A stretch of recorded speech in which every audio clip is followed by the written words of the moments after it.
Sa wakas mga kalagalag ay nakarating din ako dito sa Bulusan, Sorsogon para makipag-meet up sa isa nating ka-hunter na hindi ko na pangangalanan dahil sa ayaw niya nang magpakilala.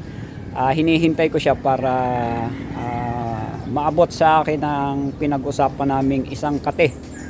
Pambihirang kate ito mga kalagalag dahil ito ay isang puting labuyo. So hinihintay ko yung ating ka-hunter. Sa pagdating niya nga, masisilayan natin, makikita natin yung kanyang dalang labuyong puti. So hintayin natin mga ka-hunter. Eto na mga kalagalag, ang puting labuyo, no?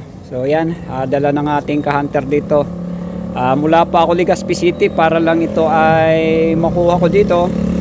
Sa loob ng 2 buwan na aking panawagan ay may tumugon sa aking kahilingan na yun na magkaroon tayo ng isang puting labuyo nga. So yan mga ka-hunter, makikilatis natin yan. So ito ay hindi na talaga puro mistiso na ito. So makikita natin yung kanyang katangian sa itsura ng labuyo. So yan. Ito na mga kalagalag yung ating puting labuyo na nakuha natin mula pa sa Bulusan, Sorsogon.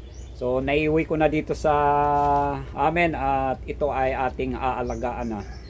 Pambihira sa mga labuyo mga kalagalag ang hawak kong ito dahil marami naghahangad, maraming nangangarap na mga ka-hunters natin sa buong Pilipinas na sila ay makakuha ng ganito. Sa pagkakaalam ko mga kalagalag, ito pa lang ata ang nakuha dyan sa parte ng Bulusan na puting labuyo. At meron pang isang nakakuha, si Bernardino ng Bulusan din na isang labuyong inahin. So babae naman na nakuha niya. At ito nga ay ang nakuha lang nung nakaraang 2 linggo lang. So ito mga kalagalag na labuyong ito ay hindi na puro. Kasi pag puti ay talagang mistiso na. So ang katangian nito mga kalagalag, 50-50 na lang ito.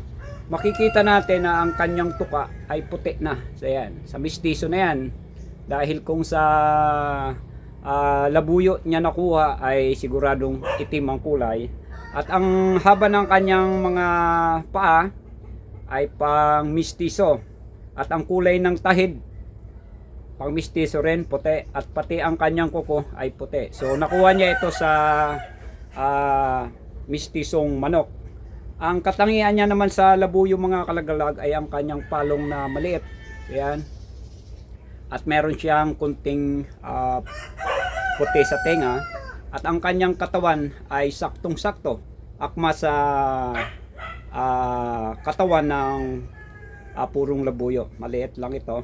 At pasiguro tayo nakatali dahil sa napakailap ng hawak kong labuyong puti ito. So ngayon mga ka-hunter ay meron na tayo na alagang labuyo. So napaka pambihira nga ito.